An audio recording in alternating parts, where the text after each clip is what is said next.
Hi, I am Monica, and I have a big dream. I'm from a small town where everyone knows each other. But I wanted to see the world and learn English. Because English is the most important language if you want to talk to people from all over the world.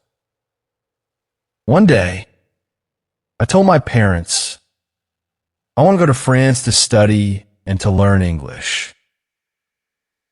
At first, they were very surprised. My mom looked at me with worry in her eyes. She said, "Monica, it's very far, and you will be alone there." "Are you sure?" I nodded and said, "Yes, Mom, I'm ready for this. I need to do it for my future." After a lot of thinking, my dad finally said, "Okay, Monica, we believe in you. Go and learn. Make us proud." My mom was a bit sad, but she hugged me tight. The day I left, she cried, and even my little brother looked sad. I hugged them, feeling both excited and scared. On the plane to France, everything felt new. I had never been in an airplane before, so I kept looking out of the window.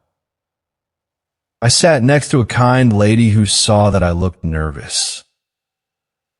She smiled and said, "Are you traveling alone for the first time?"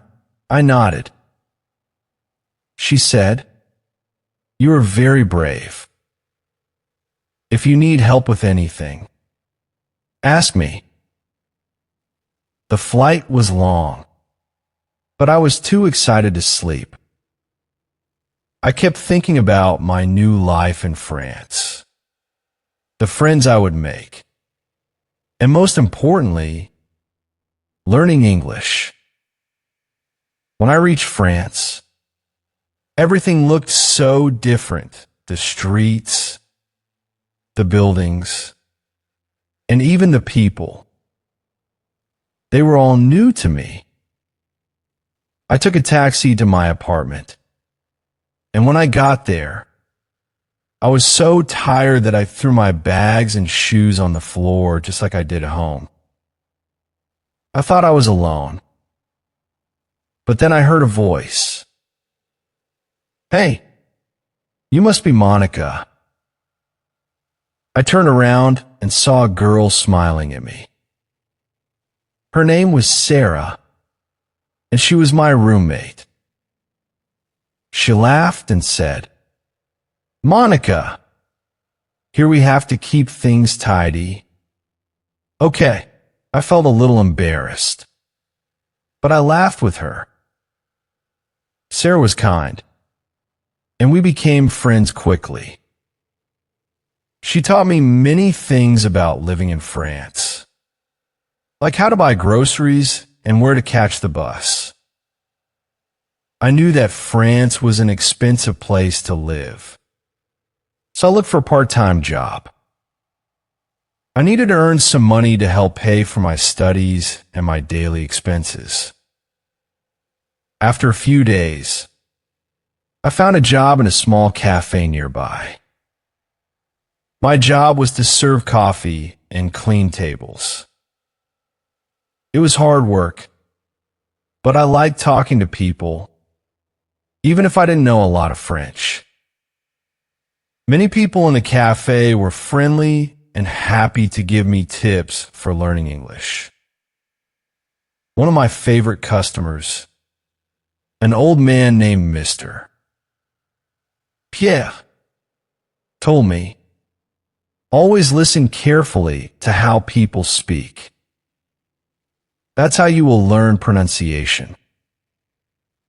I listened to him carefully and practiced every day. When I started my classes, I felt nervous. There were many students from different countries, all trying to learn English.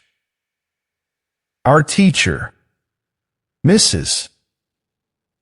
Taylor, was very nice. She said, "Don't worry if you make mistakes.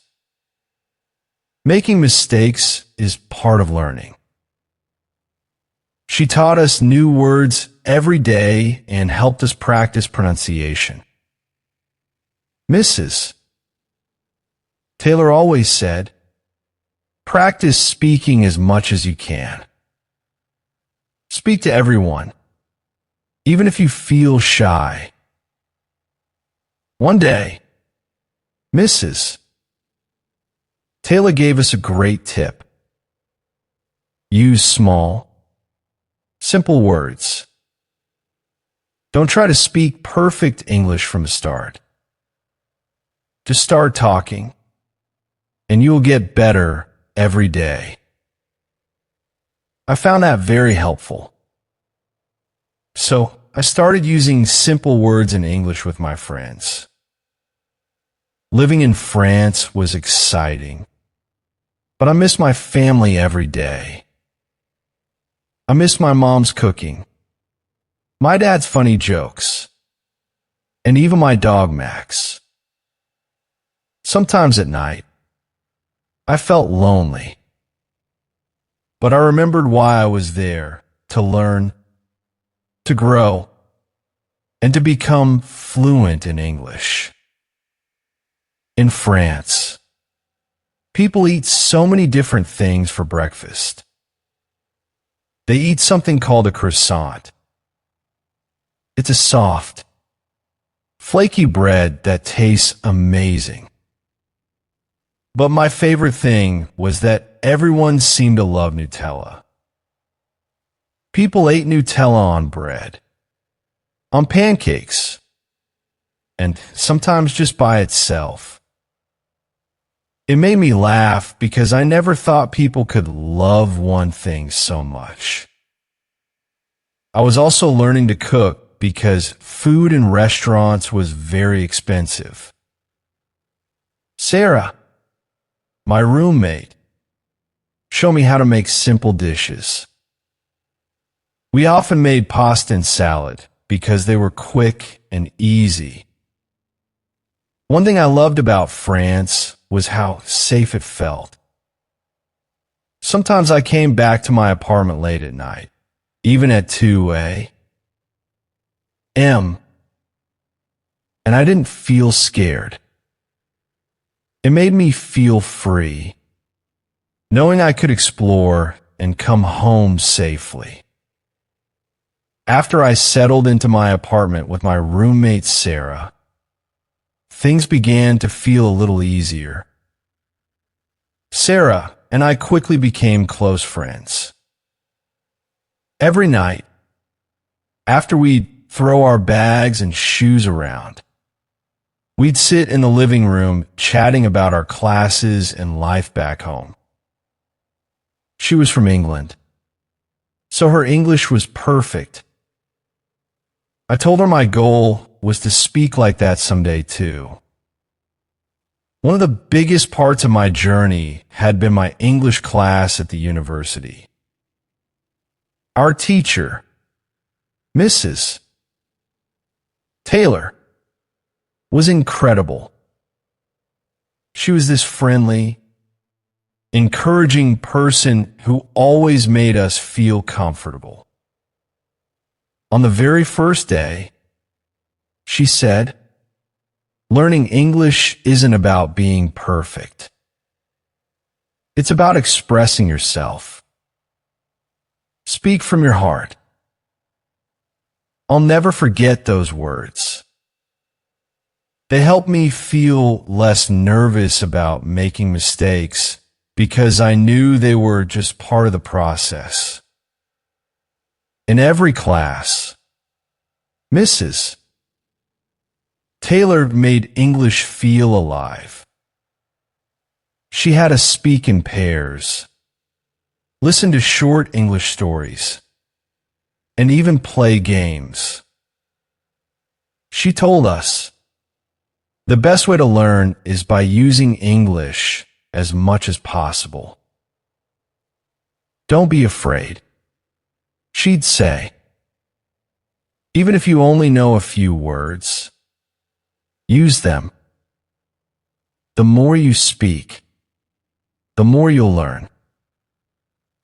I began following this advice whenever I could, even practicing with Sarah at home. We'd talk about our day, the funny things our classmates said, and even our dinner plans, all in English. One day, Mrs. Taylor told us something that changed the way I thought about learning. Imagine you're a child. She said, when children learn a language, they copy what they hear. Do the same. Listen to English, copy the sounds, and don't worry if it's perfect. I started watching short English videos with subtitles, paying close attention to how the words sounded. I repeated phrases quietly to myself, feeling a little silly at first, but knowing it was helping me. Mrs. Taylor had all sorts of creative ideas for learning. She gave us fun homework, like picking 5 new words each day and using them in sentences. The first day I tried it, I picked words like delicious, enjoy, and amazing. I kept saying things like, this food is delicious, or I enjoy my English class. By the end of the week, I felt comfortable using these words without even thinking about them. Reading was another skill Mrs. Taylor encouraged us to practice. She suggested starting with simple books, maybe children's books, since they were easier to understand. She said, reading helps you learn new words, understand how sentences are built, and even practice pronunciation. I went to the library and borrowed a short book in English. At first, I had to use a dictionary for many words. But soon, I noticed I could read more and more without it. Every time I finished a page, I felt a little thrill of excitement. I'm doing it, I told myself. I'm really learning English. Besides reading, Mrs. Taylor encouraged us to listen to English music and watch movies. Movies are like real-life English lessons. She explained. You hear how people actually talk. That weekend, I watched Finding Nemo in English. I laughed. I understood some parts. And when I got lost, I just enjoyed the movie. Sarah joined me, and we both tried repeating some funny lines afterward. We'd laugh when our pronunciation wasn't perfect, but little by little it was getting easier. One of my favorite ways to practice was singing along to English songs. Sarah and I would listen to Ed Sheeran and Taylor Swift and try our best to keep up with the lyrics. It was a fun way to practice English without feeling like we were studying. Life in France wasn't always easy, though. I needed to handle my finances carefully. Living there was expensive, and I missed my family terribly. I remember one night, After a long day at school and work, I was alone in the kitchen staring at my phone, wishing I could see my mom's face. I missed her food, her warm hugs, even the way she'd say, "Monica, you're stronger than you think." But Sarah was always there for me. She reminded me that it was okay to miss home and that I wasn't alone.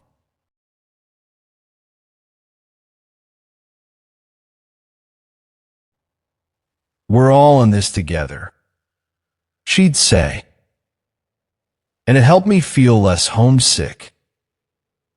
The part-time job I had taken was at a small cafe. It was my first job where I had to speak English with customers. The first week, I was terrified. My words would come out mixed up, and I'd often say things twice. But over time, it got better.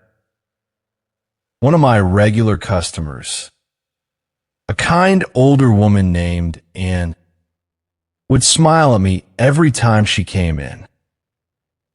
She'd say, "You're doing great. Monica, just keep talking." Her kindness made me feel less nervous, and soon I was able to handle conversations with ease.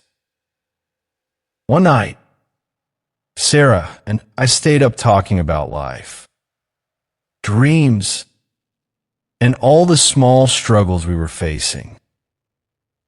She told me, "You're so brave for coming here and learning a new language. Every step you take is bringing you closer to fluency." It was moments like these that reminded me why I was there. Learning English wasn't just a class or a job requirement. It was the key to my dreams. One day in class, Mrs. Taylor announced something exciting.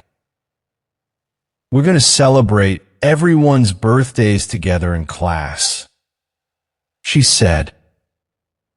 She explained that birthdays would be a perfect time to practice speaking English in a fun way. Whenever it was someone's birthday, we would bring small treats, sing happy birthday in English, and give little speeches to celebrate. It was amazing because we all got to talk, make each other laugh, and learn new words. When my birthday came, Mrs. Taylor even brought a small cake for me. Everyone sang, "Happy birthday, dear Monica." I felt so happy. It made me feel like I had a new family there in France. Afterward, Mrs. Taylor gave us a short writing exercise. Each person had to write a birthday wish for me in English. It was wonderful reading everyone's wishes. Some were funny, some were sweet, and it helped us all practice writing. Mrs. Taylor also introduced something called English Culture Day. Each week we explored something from an English-speaking country. One week the theme was an American diner. She decorated the classroom with red and white colors and brought American-style snacks. Today we're going to practice ordering food in English. She said, we took turns acting as waiters and customers. "Can I have a burger?" "Please. Would you like fries with that?" We laughed a lot, and learning felt like playing a game. Another time we had British tea time. Mrs. Taylor served tea and biscuits while we practiced polite phrases like, "May I have some tea?" and "Thank you." That's lovely. It felt like a tiny trip to England right inside the classroom. Mrs. Taylor also introduced tongue twisters to help our pronunciation.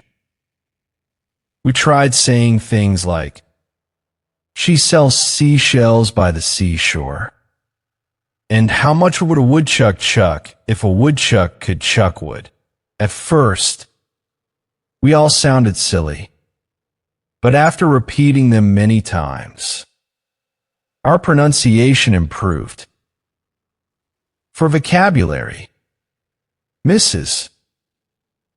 Taylor had another idea called Word of the Day.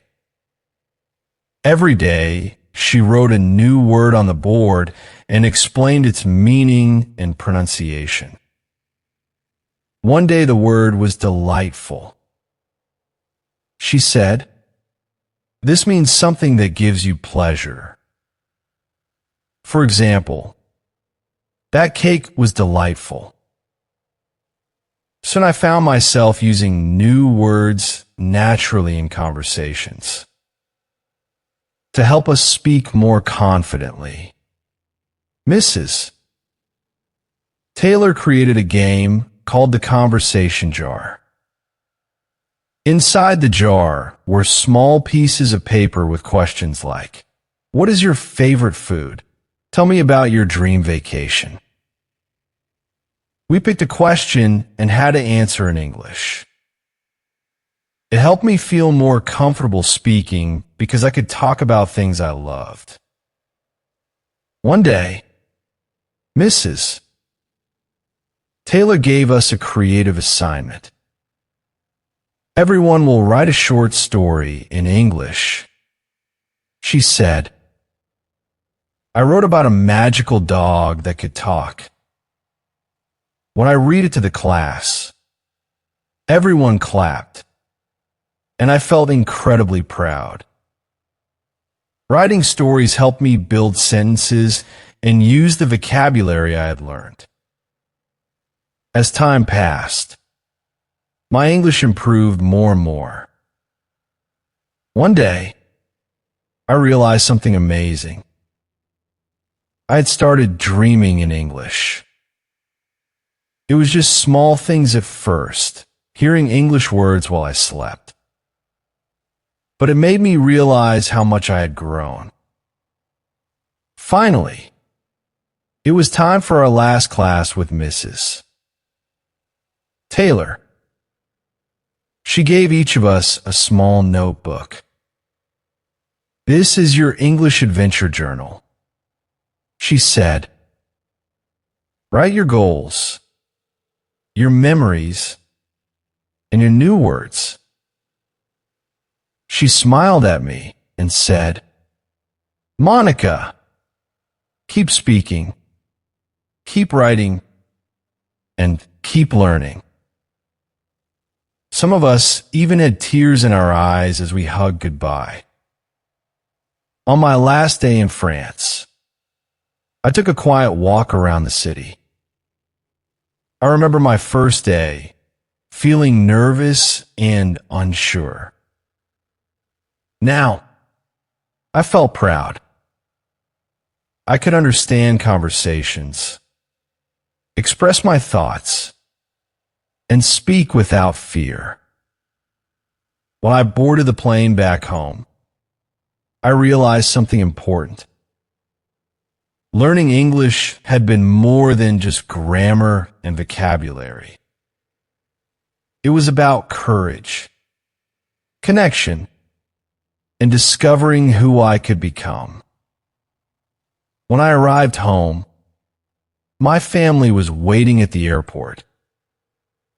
My mom hugged me tightly and whispered, "Welcome home, Monica." I smiled and said, "Mom, I missed you so much."